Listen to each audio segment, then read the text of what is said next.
Today's sermon, Built to Last, coming from James chapter 1, verses 2 through 4.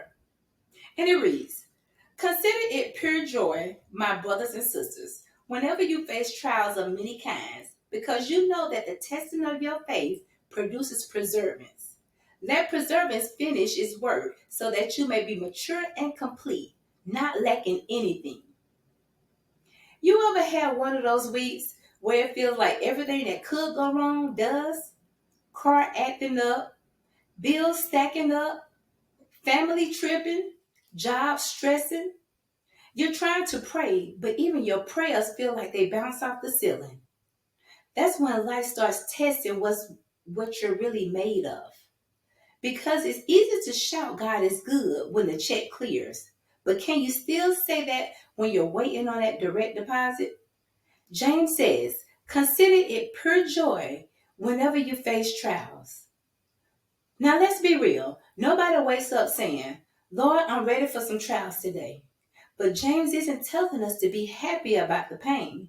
He's telling us to have joy in the process. Because every trial is proof that God is building something inside of you. Today I got 3 points I'd like to share with you. My first point is, trials reveal what you're made of. Have you ever noticed that pressure doesn't create weakness? It just reveals it. When you squeeze an orange juice comes out. When life squeezes you, what comes out? Sometimes God lets pressure hit you, not to break you, but to show you what's inside of you. You thought you didn't have strength, but that storm proved you're stronger than you thought. You thought you didn't have patience, but that waiting season taught you how to trust Him in silence. Just because it's uncomfortable doesn't mean it's unspiritual. God uses pressure to produce purpose. My second point is perseverance is built, not bought.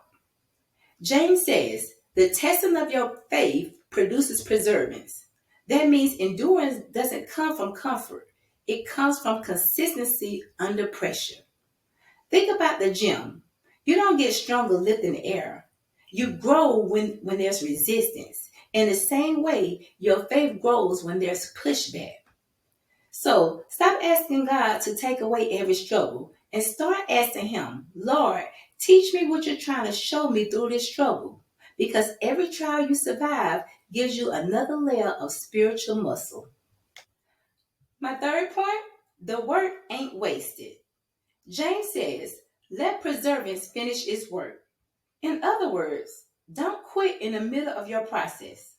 Some of us want resurrection power, but we don't want the crucifixion pressure. We want the crown, but not the cross. But can I tell you something? The work God started in you is producing something greater than what you can see. The tears you cried weren't wasted. The nights you stayed up praying weren't wasted. The struggle you survived made you solid. You're not fragile, you're forged. You've been through the fire, but you came out gold. Jesus told a story in Matthew 7 about 2 builders. One built on sand, the other on rock. Both faced the same storm, same rain, same wind, and same flood. The difference wasn't in the storm, it was in the foundation. When life hits, what are you standing on?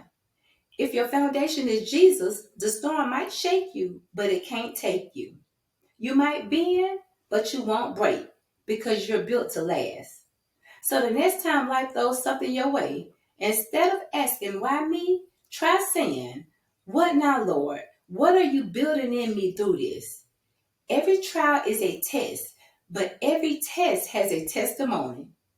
You're not just surviving this thing, you're being shaped for something greater. Remember, you're built to last. Until the next sermon, blessings, fam.